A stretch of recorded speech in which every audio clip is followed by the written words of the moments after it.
अस्सलाम वालेकुम। क्या हाल है जी? ठीक है। खैर आया, खैर नाल हमने ये लगाया हुआ है ना जी।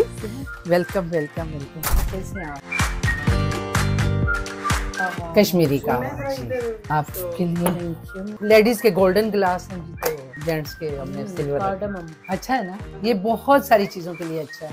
ये जैसे ही हमारे मेहमान आते हैं घर में तो हम सबसे पहले कावा पिलाते हैं, गर्मियाँ हो तो भी सर्दियाँ हो तो भी, क्योंकि गर्मियों में हम पुदीने वाला कावा पिलाते हैं, वो ठंडा होता है। तो ये बाकी सर्दियों के लिए हम ये मसालों वाले, साथ साथ आपको मैं अपनी हिकमत, हाँ, मतलब वो बाकायदा मैं दवाइयाँ भी देती हूँ, देसी टोटके और देसी चीज़ें जो है तो हमें अपनी विरासत में मिली हुई है, नानी दादी पुप्पियाँ खालाओं से। चलें आपको चलने में ज़रा किचन में आपको अपना किचन विजिट कराऊं। किचन हमारी कश्मीरी डिश गोश्ताबा, और क्योंकि हम स्पेशल मेहमानों के लिए जब तक हमारे किसी मेहमान के लिए देसी मुर्गा ना हो से अटेंड नहीं कर सकते किसी मेहमान को जब तक ये ना हो। और अब यहाँ पे मौसम के हिसाब से सूप बनता है तो इसलिए मैंने चाइनीज सूप बनाया। बाकी तो हमारी हर चीज़ खाने के बाद हमारा कश्मीरी कावा बहुत होता है। Oh thank you so much. ये मैं यहाँ रख लूँ, ये सारे गिफ्ट ये हैं मेरे इसमें।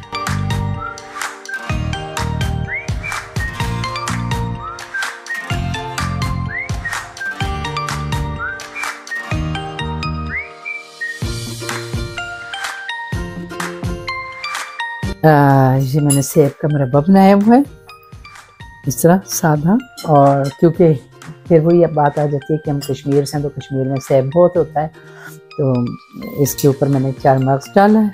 इसके साथ मैंने चांदी का वर्क लगाया है इसकी खूबसूरती को और बढ़ाने के लिए, और इसके जायके को और इसकी ताकत को। और ये भी मौसम के हिसाब से खाया जाता है, ये भी गर्मियों में नहीं खाया जाता, ये भी सर्दियों में खाया जाता है। अस्सलाम वालेकुम। मैं सबसे पहले FP92 की शुक्रगुज़ार हूँ जिन्होंने हमें आज मौका दिया कि हम इतने नाजुक और हसास और अहम मौजू को लेकर आज इस प्रोग्राम की लॉन्चिंग कर रहे हैं जिसका नाम है हिजरत। हिजरत के सबसे पहले एपिसोड में मैं अपने आप को खुशनसीब समझती हूँ कि मुझे फ़्रांस में रहने वाली एक सीनियर हस्ती समीना हाशमी के साथ हिजरत के मौजू पे गुफ्तगू करने का मौका मिला है। Thank you so much. Samina ji, आपका ताल्लुक कश्मीर से है, पाकिस्तान में कश्मीर से। अस्सलाम वालेकुम, बहुत शुक्रिया सादिया, आप ने मुझे चूज़ किया इसके लिए। मेरा तलक बिल्कुल कश्मीर से है और आज़ाद कश्मीर कैपिटल मुजफ्फराबाद से हूँ मैं। तो आपको जैसे पता है, अब आपको तो नहीं पता होगा क्योंकि आप कश्मीर नहीं गई, तो मुझे कश्मीर से निकले हुए 40 ईयर्स हो गए। 40 साल से मैं निकली हुई हूँ कश्मीर से, लेकिन कश्मीर से जुड़ी हुई। कश्मीर छोड़ के ये हिजरत की सोच कैसे आई? क्या हिजरत आपकी मजबूरी थी या शौकिया हिजरत की आपने? बहुत अच्छा सवाल किया आपने। मजबूरी भी कह सकते हैं और शौकिया भी कह सकते हैं, इसलिए कि मेरी शादी जब हुई तो मेरे हस्बैंड सऊदीया में थे, तो सऊदी अरब में मैं चली गई अपने हस्बैंड के साथ।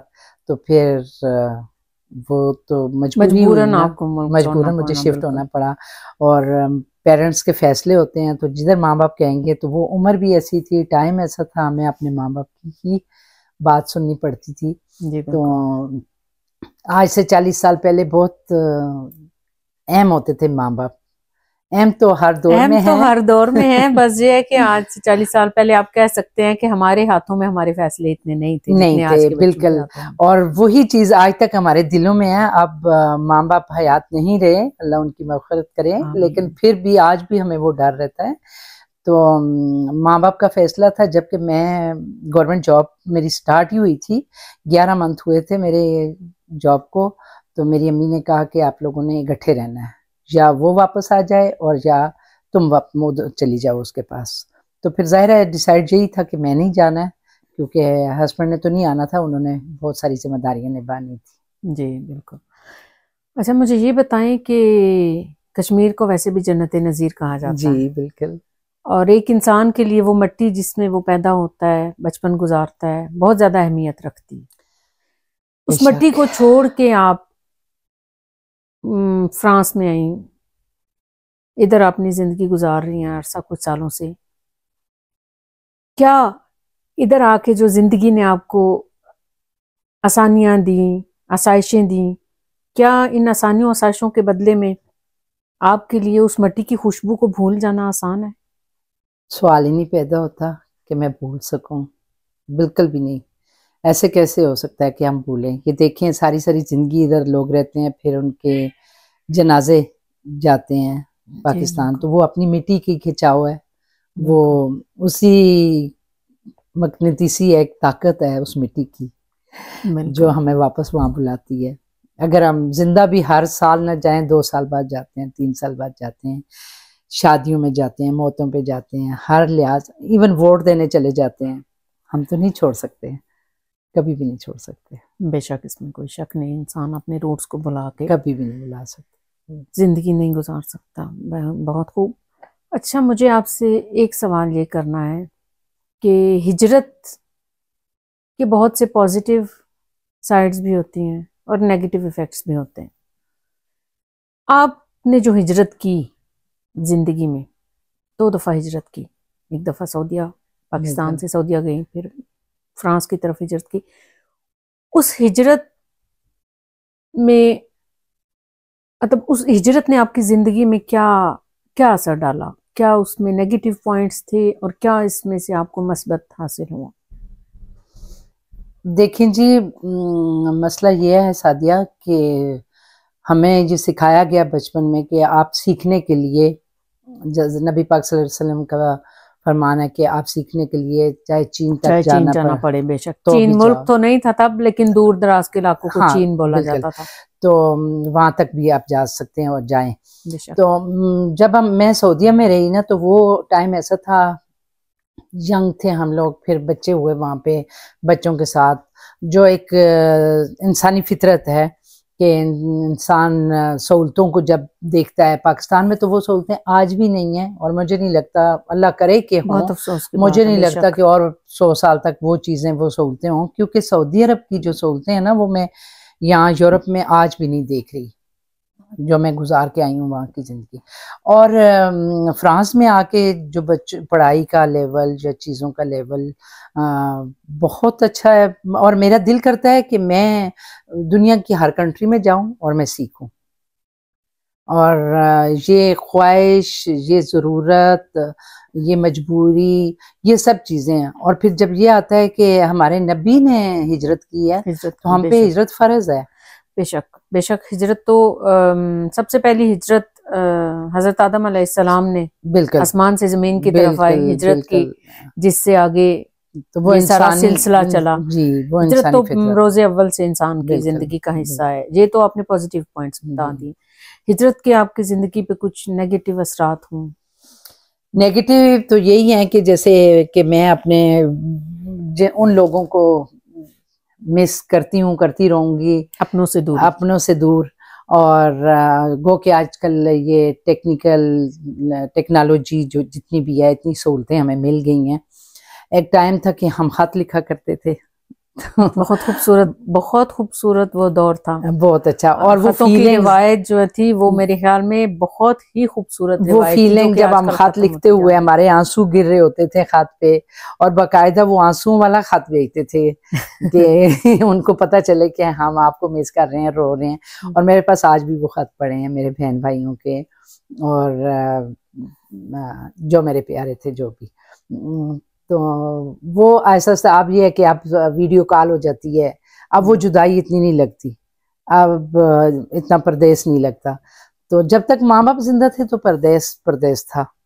बेशक, अब अपने बच्चे भी बड़े हो गए हैं, और आई थिंक सबके साथ 40 साल बाद तो ऐसे लगने लग जाता है जिस मुल्क में रह रहे हैं यही देश है। बिल्कुल।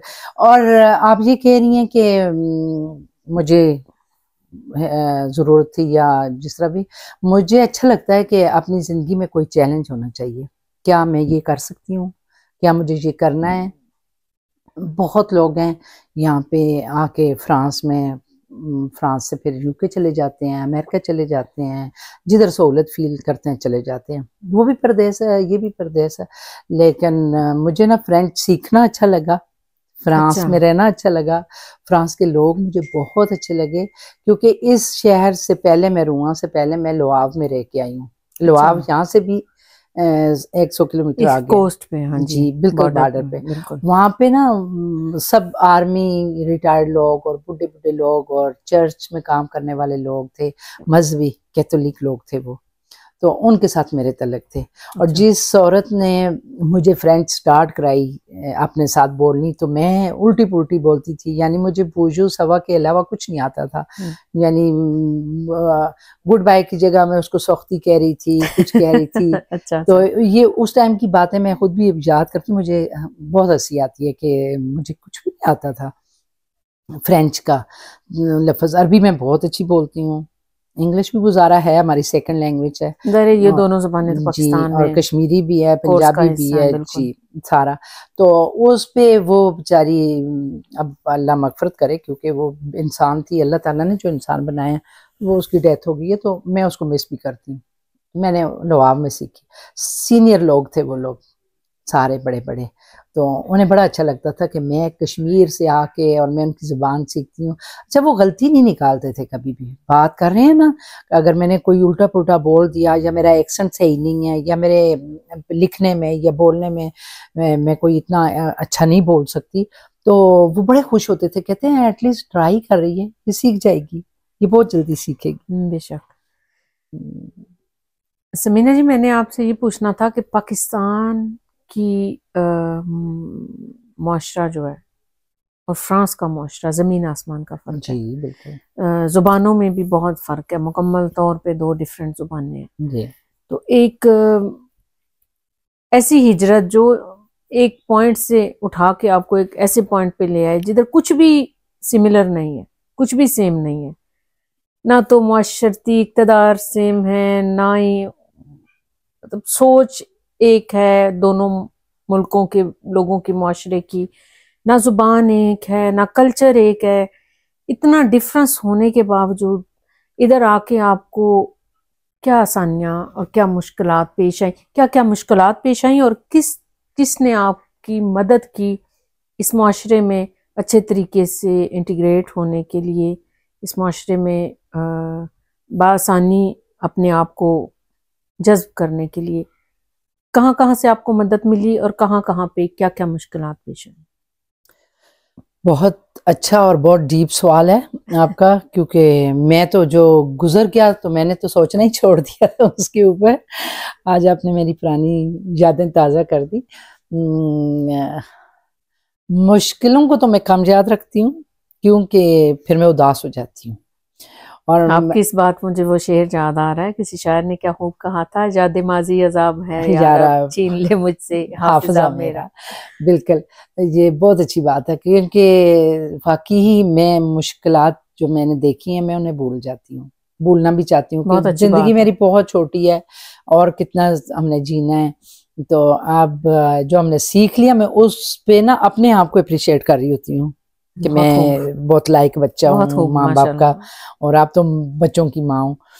और फिर मैं लोगों को देखती हूँ, लोग ज़बानें सीखते हैं, काम करते हैं, बहुत माशाल्लाह मेरे बच्चे ट्रांसलेटर हैं, यहाँ पे 6-6 8-8 ज़बानें बोलते हैं। और मैं बच्चों को कहती थी कि हमने करना है, हमें करना चाहिए। इंसान ही होते हैं ना जो कंप्यूटर बनाते हैं, इंसान ही होते हैं ना जो बहुत सारी चीज़ें तैयार करते हैं। और हमारे तो जैसे बुअली सीना को पढ़ा हुआ है हमने, इस वक्त मेरे दिमाग में बिल्कुल भी नहीं आ रही। इतने कामयाब बच्चों की माँ यकीनन एक आप बहादुर माँ हैं, क्योंकि किसी भी बच्चे की कामयाबी के पीछे उसकी माँ की तरबियत जो है वो जी अल्हम्दुलिल्लाह, उसका बहुत ज्यादा हाथ होता है। अल्हम्दुलिल्लाह। नहीं, मेरे बच्चे भी माशाल्लाह बहुत टैलेंटेड हैं और सपोर्ट रही है हमेशा मुझे अपने हस्बैंड की। तो उस वजह से मैंने जब भी जो भी चाहा अच्छी चीज़ के लिए कभी भी नहीं मना किया मेरे हस्बैंड ने। तो वो सबसे बड़ी बात ये होती है कि एक औरत अपने हस्बैंड के कंधों पे स्ट्रांग होती है। तो अच्छा, हिजरत के बारे में तो हम काफ़ी बातें की, आप मुझे ये बताएं कि कश्मीर जो कि इतने सालों से मतनाज़ा है, जिसके बारे में कोई फैसला नहीं कर पा रही दुनिया, कश्मीर को लेके कश्मीरियों ने हमेशा से चाहे वो बैरून मुल्क हो या अंदरून मुल्क एहतजाज जारी रखे कश्मीर की आज़ादी के लिए। आप इधर दयारे गैर में रह के आप क्या देखती हैं? पाकिस्तान का क्या, पाकिस्तानी गवर्नमेंट का क्या हाथ देखती हैं कश्मीर के हालात में? कश्मीर का मुस्तकबिल क्या देखती हैं आप? क्या चाहती हैं कि स्टॉप जी बोगी अच्छा, आपका कश्मीर से ताल्लुक़ है। कश्मीर अरसा कई सालों से एक मतनाज़ा मौजू है, दुनिया में मतनाज़ा मौजू है। आप कश्मीर के इस मतनाज़ा मौजू को लेके पाकिस्तानी गवर्नमेंट का जो किरदार है कश्मीर को लेके, उस पर क्या राय देंगी? क्या आप एक्सपेक्ट करती हैं, क्या आपकी एक्सपेक्टेशंस पूरी होती हैं पाकिस्तान की तरफ से या पाकिस्तानी गवर्नमेंट की तरफ से कश्मीर कॉज को लेके? देखें जी, इस बात पे तो मैं आपको कोई माकूल जवाब नहीं भी दे सकती, क्योंकि जो हम चाहते हैं वो तो हमें मिलता नहीं है। स्पेशली कश्मीरियों को चाहता तो हर बंदा ये है कि जियो और जीने दो, खुश रहो और खुश रहने दो। और हमारे कश्मीरी लोग बहुत मेहनती हैं। अभी भी आप देखें डिफरेंट कंट्रियों में, इवन इंग्लैंड में मेहनतें कर रहे हैं और इतना अच्छा रह रहे हैं इधर भी, और पीछे पूरे पूरे ख़ानदानों को संभाल रहे हैं। और अगर हमें गवर्नमेंट थोड़ी सी भी सपोर्ट करे तो हम लोग यही मेहनतें वहाँ भी कर सकते हैं। हमारे कश्मीर में कोई फैक्ट्री नहीं है, कोई लगाने ही नहीं देते। पता नहीं, अब मुझे नहीं पता इस बात का, शायद मैं कुछ ज़्यादा ना बोल जाऊं इस मामले में, लेकिन ये कि हमारे कश्मीरी लोग एकदम हाई लेवल के कारोबार नहीं कर सकते। जिनके कश्मीरियों में एक टैलेंट है, लेकिन उस टैलेंट को वेल करने का मौका नहीं मिलता। अब मैं किसी को भी नहीं कह सकती कि क्यों नहीं मिलता हमें या कौन नहीं देता, क्योंकि आज़ादी नहीं है। हम मौका कौन देते? मौका अपने वक्ती हुक्मरानों का काम है अपनी आवाम को मौका देना। अभी तो देखें, अल्लाह बेहतर करे, सब पूरी दुनिया में मुसलमानों के हालात जो हैं, तो बस अल्लाह करे सबके लिए बेहतरी हो। तो कश्मीर के लिए तो हम यही चाहेंगे जी सबको। हमारी हालांकि एजुकेशन लेवल हमारा बहुत हाई है, वहाँ आप अल्लाह करे आप जाएं कश्मीर तो आप देखें हमारी पहाड़ियाँ। अब आपसे मुलाकात के बाद तो कश्मीर को देखने का और ज्यादा शौक है। जरूर तो आप जाएं कि हमारे इतने दूर के पहाड़ हैं, हर घर में लाइट होगी, हर महल्ले गांव में स्कूल होंगे। हाँ सॉरी, आपने इतनी अच्छी बात की थी तो वो उस बात का मैंने जवाब नहीं दिया कि यहाँ का और वहाँ का जो डिफरेंस है। ऐसी बात नहीं है। मैं पेरिस आई हूँ, मैं पेरिस छोड़ के मैंने कंट्री साइड चूज की रहने के लिए, नॉर्मंडी मुझे अगर 99% ना कहूँ मैं तो 80% जरूर मेरे कश्मीर की तरह है। बिल्कुल ग्रीनरी, और यहाँ के मवेशी जैसे गाय वगैरह, भेड़, बकरियां भी अब इधर हैं, पहले नहीं थी। और इधर के मुर्गियां और इधर की जो इन लोगों का रहन सहन का तरीका आपको कश्मीर से मिलता जुलता बहुत ज्यादा। और दरियाई सैन जो यहाँ से गुजरता है, यहाँ पे एक यही वजह थी शायद आप पेरिस को छोड़ के इधर आ गए, कह सकते हैं। कश्मीर की याद ना ज्यादा सताए। नहीं, याद तो फिर भी सताती है, लेकिन ये कि बहुत मिलता है ये वाला शहर मेरे शहर के साथ। इवन हत्ता कि जो दरिया के ऊपर पुल हैं वो भी मेरे शहर जैसे हैं, मुजफ्फराबाद के पुलों जैसे पुल हैं। और हम बल्कि चाहते हैं कि और ज़्यादा चीज़ें अच्छी हो जाएं, और हो भी रही हैं, लेकिन हाई लेवल पे, बड़े लेवल पे बातें नहीं होती, क्योंकि नॉर्मंडी जो है, ये रुआ जो है, इसमें तो बहुत सारी चीज़ें ऐसी, यहाँ पे बड़ी बड़ी फैक्ट्रियाँ हैं, यहाँ पे बड़े शहरों में बड़े शहरों में शुमार होता है। तो मैंने ये इसलिए चूज़ किया था क्योंकि पेरिस से भी अक्सर लोग और लील और बाकी जगहों से लोग आते हैं पढ़ने के लिए। कश्मीर के खाने बहुत मशहूर हैं जी, और माशाल्लाह हमने आपको आज खा के देख भी लिया जी। आप खानों की माहिर हैं बहुत, अल्हम्दुलिल्लाह। आप माशाल्लाह अपने मसाला जात की बहुत ज्यादा आपको मालूमात हासिल है, कौन से मसाले को किस तरीके से, किस मौके पे, किस चीज में इस्तेमाल करना है। थोड़ा सा हमें गाइड करेंगी हमारी खवातीन को। जरूर, कोई एक दो टोटका जरूर। आजकल जैसे सर्दियां चल रही हैं तो उसके बारे में मैं बता देती हूँ जी आपको। जैसे मैंने आपको कहवा पिलाया, बहुत मजेदार था, अगर उसकी रेसिपी बता दें तो जरूर बहुत जरूर। मेहरबानी होगी। लेकिन हमारी जितनी भी मेरी बहनें बच्चियां आजकल की नई है ना, तो उन्हें यह है कि कहवा ही पीना है तो पुदीना डाल दें। लेकिन पुदीना या गरम मसालों वाली चीजें जो हैं वो मौसम के हिसाब से चलती हैं।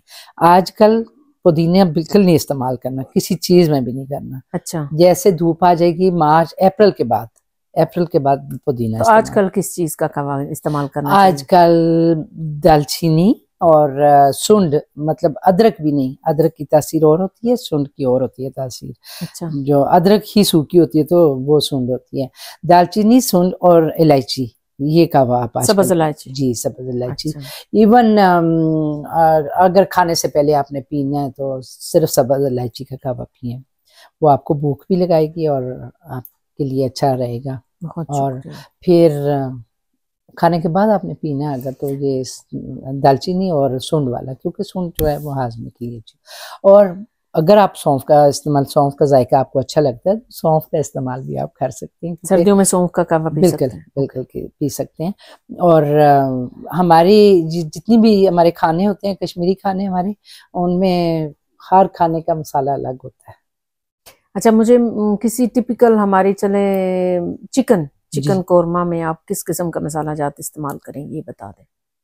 अच्छा, मसाले तो हम भी सब आप लोगों जैसे मैंने ही कश्मीरी लोगों के साथ, हमारे घर एक दफा मेहमान आई थी, कश्मीरी लेडी थी, उन्हें मैंने कुकिंग करते हुए देखा। वो कहती थी कि हर मसाला हर चीज के साथ सूट नहीं करता। नहीं करता, बिल्कुल। ये अभी मैंने आपको बोला है ना हर कि डिश में हर मसाला नहीं नहीं जाता, हर बिल्कुल। चीज के लिए एक स्पेशल मसाला होता है, उसको डालने का एक मुनासिब क्वांटिटी क्वांटिटी और लिमिट टाइम होती है, और होता है। टाइम होता है कि कब अच्छा, मुझे बनाया जाए। बताएं, फर्ज करें आपने अगर चिकन कोरमा बनाना है, देसी जी, मुर्ग बनानी है, हाँ, जैसे आज आपने बनाई हुई थी, तो देसी किस मुर्ग। तरीके से आपने बनाई? अच्छा, मेरे खाने बहुत सिंपल होते हैं। मैं सारे मसाले और गोश्त, चिकन जो भी है वो सबको डाल के, और सेम टाइम पे मैं प्याज, और मेरे खानों में टमाटर बहुत कम होता है। अच्छा, जी। अभी जो सालन आपने खाया उसमें टमाटर नहीं था, बिल्कुल भी टमाटर का इस्तेमाल नहीं करती मैं सालन में, क्योंकि टमाटर के बीज जो है वो आपके मैदे के लिए अच्छे नहीं है। अच्छा, जी। तो टमाटर आप वैसे खाएं, फ्रूट की तरह खाएं। तो टमाटर वो चीज़ है ना जो एक सब्जी भी है, एक फ्रूट भी है। जी जी। तो सालन में नहीं डालना चाहिए, हमारी तरफ हम लोग नहीं खाते। हम उस कच्चा खा लेते हैं, सलाद के साथ खा लेते हैं, जैसे सेब खाते हैं। सैलेड में टमाटर चूज हाँ कर जी, लेती हैं एज ए सब्जी, लेकिन पकाने में पकाने से में नहीं परहेज इस्तेमाल। करें। जी। ठीक है। और बस मेरा ये होता है कि मैं ये जो देसी हमारा स्टाइल है जो खाने का, वो हम सारी चीज़ें एक साथ डाल के जी, हल्की आंच पे रख देते कौन हैं। कौन से मसाले इस्तेमाल करती हैं? कौन कौन से, ये तो कि मसालों का कोई कॉम्बिनेशन बनाया हुआ है आपने? जी, मैंने मसाले बनाए हुए हैं, अच्छा अच्छा।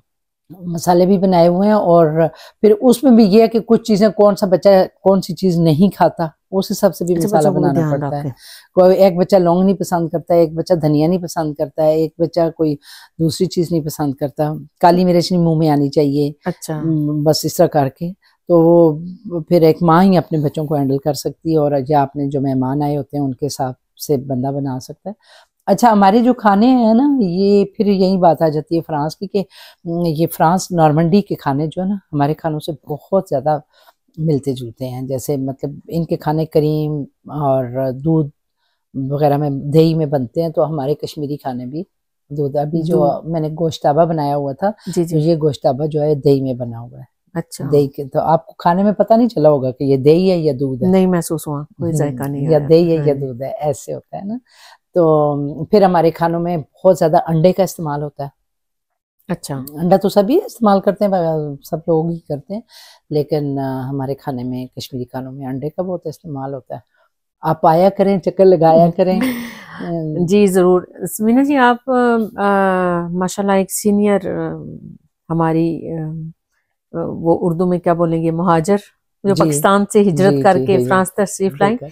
आने वाली जो आजकल आने वाली लड़कियां हैं जो पाकिस्तान से आती हैं शादी होकर, जैसे आप आए, या लड़के आते हैं, बच्चे बच्चियां, उनके लिए कोई पैगाम देना चाहें? क्या हिजरत आसान है? हिजरत करके उसको बर्दाश्त करना, उसके लिए क्या मतलब मशवरा देंगे आप उन्हें, ताकि उनके लिए ये जो इन जिंदगी का एक मुश्किल दौर होता है, जब एक मुल्क छोड़ के, एक फैमिली छोड़ के आप नई फैमिली में, नए मुल्क में आती हैं, उसको अच्छे तरीके से वो गुजार सकें, क्या मशवरा होगा आपका? आप कह रही हैं कि नए आने वाले लोगों के लिए अव्वल तो ये है कि जिसमें हिम्मत होती है वही दूर जाने का फैसला करता है। परदेश, उसे पता है कि वहाँ मैं दूर हूँ फैमिली से, अपने मुल्क से, अपनी ज़बान से दूर हूँ। जिसमें हिम्मत नहीं है तो वो ये फैसला ही ना करे। इतना हक तो माँ बाप भी बड़ा दिल रखना चाहिए, दिल बहुत बड़ा पाकिस्तान छोड़ के, अगर आपने पाकिस्तान छोड़ के चाहे वो शादी करके आना है, चाहे किसी भी सिलसिले में आना है, तो जैसे भी जो अगर जॉब के लिए भी लड़के आ रहे हैं, स्टडी के लिए भी आ रहे हैं, अगर स्टडी के लिए आ रहे हैं तो उन्हें अपने टीचर प्रोफेसर की बात सुननी पड़ती है। आसान नहीं है कोई भी जिंदगी। जिस तरह के हमारे पाकिस्तान में सोच रखी जाती है शायद फॉरेन में बहुत आसान है जिंदगी, नहीं, फॉरेन की निस्बत पाकिस्तान में बहुत आसान है जिंदगी। मैंने तो ये अंदाजा लगा, यहाँ पे हम अपने काम खुद कर रहे होते हैं सारे, मतलब हाँ, हमारे पास कोई मेड नहीं है, हमारे पास कोई ऐसा नहीं है कि जो हमारे किसी एक टाइम का जिम्मेदारी संभाले कि चले आप बैठ, बीमारी भी हो, जैसा भी हो, हालात का सामना बच्चों को स्कूल पहुंचाना, लाना, ले जाना। और मेरे ख्याल में जो भी आने वाले हैं उन सबको ये पता है कि जिंदगी कैसी है। अब यूके की एक एक घर की बातें पाकिस्तान में, क्योंकि अब तो वीडियो कॉल होती है, वीडियो कॉल पे दिखाया जाता है कि अच्छा मैं अब ये कर रही हूँ, मैं कुकिंग कर रही हूँ, मैं कर रही हूँ पाकिस्तान। क्योंकि अगर हमारे फ्रांस में कम है पाकिस्तानी, तो यूके में बहुत ज्यादा है। और अब तो फ्रांस में बहुत ज्यादा काफी कम्युनिटी, पेरिस वाली साइड। और अव्वल तो ये बात है कि लड़के या लड़कियां शादी करने की बात आप कर रही हैं, जो नई कोई भी शादी करके आते हैं, जैसे आपने बोला स्टूडेंट आते हैं या आने की ख्वाहिश रखते हैं, उनके लिए थोड़ा सा ये पता होना चाहिए कि जब उन्होंने एक कदम उठाना है ना, जैसे जैसे आगे आगे जाते जाते हैं मुश्किलें, जैसे हम बचपन में सुना करते, छोटे बच्चे तो मुश्किलें छोटी, बच्चे बड़े हो गए तो मुश्किलें बड़ी। तो इंसान, हमारे लिए भी यही है कि हम जब जवान थे, हिम्मत थी, तो हमें परवाह ही नहीं होती थी किसी मुश्किल की। अब जैसे जैसे बड़े होते जा रहे हैं तो जिम्मेदारियां बढ़ती जा रही हैं, बच्चे भी बड़े हो गए हैं और खुद भी हमारे में वो ताकत नहीं रही, कम होती जा रही है ताकत, तो मुश्किलें ज्यादा लग रही हैं। क्या आपका मतलब ये है कि जो हिजरत के लिए कदम आगे बढ़ाना, मुश्किलात ज्यादा हैं, बिल्कुल। और होने में बहुत ज्यादा टाइम लग जाता है, जिंदगी का एक अरसा लग जाता है इंसान उस मुकाम पे पहुंचे जिस पे आज आप बैठी। बिल्कुल। मैं जब आई थी ना, मेरा बेटा, हम लोग आए थे, हम मतलब जस्ट ये था मेरा कि मैंने घूमना फिरना और बस जी मैंने चले जाना है। और आगे तो एयरपोर्ट पे हम पहुंचे ना, इटली, पहले एयरपोर्ट हमारा ट्रांजिट था वहां पे से होके, तो फिर मैंने रह के थोड़ा घूम फिर के मैंने निकलना था। तो एयरपोर्ट पे मैं ये अपना तजर्बा बता रही हूँ आपको।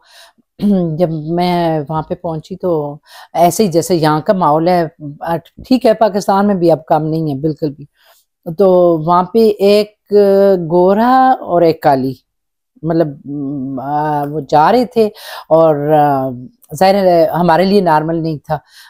जैसे मैंने उनको देखा इस तरह, तो मेरे साथ बच्चे थे, तो मैंने कहा ओ बेटा हम किस जगह पे आ गए ना, मैंने कोई गलत फैसला तो नहीं किया कि हम किसी और जगह जाते घूमने। इटली की बात है, इटली एयरपोर्ट की। तो मेरे बेटे ने ना मुझे यूं जप्पी लगा के प्यार करके ना, तो मुझे कहता है मामा क्या हो गया, आप बताती हैं तो आप कुरान शरीफ की वो आयत भूल गई कि ये दुनिया खारदार कांटे हैं, यहाँ अपने आप को खुद बचा के चलना है। यानी उस वक्त मेरे बच्चे की उम्र 15 साल थी। तो आप खुद सोचें कि अगर मेरे बच्चे इस तरह की बात करते हैं तो मुझे तो फिर था ना। तो इसलिए ये दुनिया, आप पाकिस्तान में हैं, आप पाकिस्तान को ही सिर्फ अपना मुल्क समझती हैं, ऐसी बात तो नहीं है ना। नहीं, पाकिस्तान तो हमारा नेटिव कंट्री है ना, होमलैंड जिसे बोलते हैं, जिधर हम पैदा हुए, जिधर से हमारे बुजुर्ग हैं। लेकिन हम लोग तो अब जो जिंदगी का आधे से ज्यादा हिस्सा फ्रांस में गुजार चुके हैं। मैं ये कह रही हूँ कि मेरे लिए ना कोई भी जगह, किसी भी कंट्री में चली जाऊं ना, किसी भी जबान में मैं चली जाऊं, किसी भी मजहब के लोगों के साथ में बैठूं, मुझे कोई फर्क नहीं पड़ता। मैं इतनी यूज्ड टू हो गई हूं। वो तो जाहिर है, एक माशरे में हम रहते हैं जहाँ पे हर किस्म के लोग हैं, गोरा, काला, अरबी, अजमी। और वैसे भी हमारे इस्लाम में ये बात बोली गई है कि अरबी को अजमी पे, अजमी को अरबी पे कोई फकीयत नहीं है। ये बात तो हकीकत है, हम सब इस जगह पे एक जैसे एक तरीके से। मेरा ये मतलब है कि ये दुनिया इंसानों के लिए बनाई गई है, और इंसान का कोई ये फिक्स नहीं है कि ये उसकी अब होना तो ऐसे ही चाहिए, लेकिन अच्छा मेरे ज़हन में ये चीज है ना, लेकिन बॉर्डरों ने बांटा तो हुआ है ना मुख्तलिफ मुल्कों को। अभी देखें ना, यूरोप में बॉर्डर खत्म हो गया तो सब हम किस तरह आ जा रहे होते हैं, हर जगह फिर रहे होते हैं, हम बहुत अच्छा लगता है। यही मैं कहती हूँ कि बस कश्मीर को भी आज़ाद कर दें और पाकिस्तान को भी, ईरान और जितने एशिया के जितने मुल्क हैं सबको इजी कर दें। आप चाहती हैं यूरोपियन यूनियन की तरह हमारी भी यूनियन बने? हाँ, ये मैं चाहती हूँ, बहुत अच्छी सोच है। अल्लाह करे हमारे हुक्मरानों तक आपकी ये सोच पहुंचे, आपका ये पैगाम पहुंचे और इस लाइन को लेकर मेरी तरह और भी कई लोग होंगे जिनके दिमाग में बहुत से लोगों के बेशक। अगर अब आपकी इजाजत हो तो राजा साहब को बुला लें थोड़ा सा, जी बिल्कुल बिल्कुल, तारुफ हो जाए। हाँ जी बिल्कुल। जानी, वालेकुम अस्सलाम। ये जी वो पर्सनालिटी हैं जिनके सर पे और जिनके हाथों में मैंने सारी जिंदगी याशियां की हैं। अच्छा, आपने जिंदगी में 2 हिजरतें की, एक तो पाकिस्तान से सऊदीया की हिजरत थी जी, फिर आगे फ्रांस की हिजरत आई। इन 2 हिजरतों में आप क्या फर्क महसूस किया आपने? मेरी जिंदगी में 3 हिजरत आप कह लें। अच्छा, 3 हिजरत है, माशाअल्लाह। मेरे ख्याल में हर औरत की जिंदगी में ऐसे ही होता होगा, क्योंकि मेरी जब शादी हुई ना तो मैं अपने सिटी से, अपने ससुराल मेरा गांव था, अब तो खैर वो भी सिटी हो गया, मैं वहां गई, वहां का भी माहौल मेरे लिए बहुत डिफरेंट, हिजरत से कम नहीं था, बिल्कुल कम नहीं अच्छा। था। आज से 40 साल पहले कितना डिफरेंट, सड़क नहीं थी वहाँ पे, सबसे पहली बात, मतलब मेन सड़क थी और घर तक सड़क नहीं थी। मैं डेली वहाँ से स्कूल जाती थी, स्कूल से वापस आती थी, और वहाँ की इनकी जो राजा खखा राजा फैमिली है, इनकी ज़बान टोटली डिफरेंट है। आप ये फ्रेंच सीखना मुश्किल काम है, सबसे पहले मैंने राजों की ज़बान जो है ना सीखी है। अच्छा। और रियली यकीन करें, जब ये लोग फ्रेंच लोग ज़बान बोलते हैं ना, बात कर रहे होते हैं फ्रेंच ना, तो मुझे ऐसे लग रहा होता है कि बस कोई राजा बोल रहा है। अच्छा। तो इसलिए मेरी 3 हिजरत है। 3 हिजरतें, ठीक है। तो तीनों में से सबसे खूबसूरत हिजरत कौन सी थी? पहली वाली तो मुश्किल थी इसलिए कि ये आगे छोड़ के मुझे सऊदी चले गए थे, दूसरी वाली हंसते खेलते गुजर गई, हमें पता ही नहीं चला, तो मुश्किल यूरोप वाली थी। यूरोप वाली हिजरत थी, क्योंकि सऊदी और पाकिस्तान के माशरे में तो कोई इतना फर्क नहीं है, दीन मजहब भी एक है, बहुत फर्क अच्छा। है, बहुत ज्यादा। मैंने आज जैसे आपको बताया ना कि नॉर्मंडी मुझे कश्मीर की तरह लगता है, क्योंकि यहाँ का रहन सहन, यहाँ का इन लोगों का जो खानदानी बैठना उठना निजाम है। अच्छा, हमारे ना जहन में ये एक बहुत गलत कॉन्सेप्ट है कि ये गोरे हैं तो हर जगह एक जैसे रहते हैं, ऐसा नहीं है। ये इनका जो गोरों का, अब इनकी तारीफ की तरफ चले जाएं तो इनकी तारीफें खत्म नहीं होती, नहीं, इसमें कोई शक नहीं, बहुत अच्छे तरीके से रहते हैं ये लोग, और फैमिली वैल्यूज हैं, फैमिली वैल्यूज हैं, और नानी दादी और बड़े खाला फूफियों सबके साथ इनका बिल्कुल तरीकाकार हमारी तरह, अच्छा, हमारी कश्मीर की तरह है। अब मुझे नहीं पता, पंजाब साइड पे मेरा बैठना उठना जरूर है, मिलना मिलाना मेरा सबके साथ है, हज़ारा में, कैपी में, हर तरफ है, लेकिन कश्मीर का हमारा जो स्टाइल है ना वो इनकी तरह, नॉर्मंडी वालों की तरह, तो इसलिए मुझे पेरिस से इधर आके मुझे मुश्किल नहीं लगा। पेरिस में मुझे मुश्किल लगा था शुरू में, 8 महीने में पेरिस में रही हूँ, तो फिर मुझे मजबूरन कंट्री साइड चूज करना पड़ा, क्योंकि मुझे जाहिर है, मैं तो क्योंकि इधर आके आपको कश्मीर मिल गया, इधर आके मुझे नॉर्मंडी में आपको अपना कश्मीर। चलें, बहुत खूब, बहुत खुशी हुई आपसे मिलके, अल्लाह ताला आपको सलामत रखे। आप हमारी एक आइकन पर्सनालिटी हैं फ्रांस में, पाकिस्तानियों की, लेडीज़ की। अल्लाह ताला आपको कामयाबियाँ दे, कामयाबियाँ दे, आपके बच्चों के अल्लाह ताला कारोबार में बरकत अता फरमाए। हमें आज मुलाकात का और गुफ्तगू शनीद का मौका देने का भी आपका बहुत बहुत शुक्रिया। हमारे FP92 की टीम की तरफ से आपका सर्टिफिकेट रिकॉग्निशन है, आपके शुक्रगुजार हैं हम कि आपने हमें मौका दिया, हम आपके घर आए, थैंक यू सो मच, साथ बात करें हिजरत के प्रोग्राम की तरफ से। थैंक यू सो मच, मुझे बहुत अच्छा लगा कि आपने मुझे इस काबिल समझा, मेरे लिए बड़े एजाज की बात है। Thank you so much.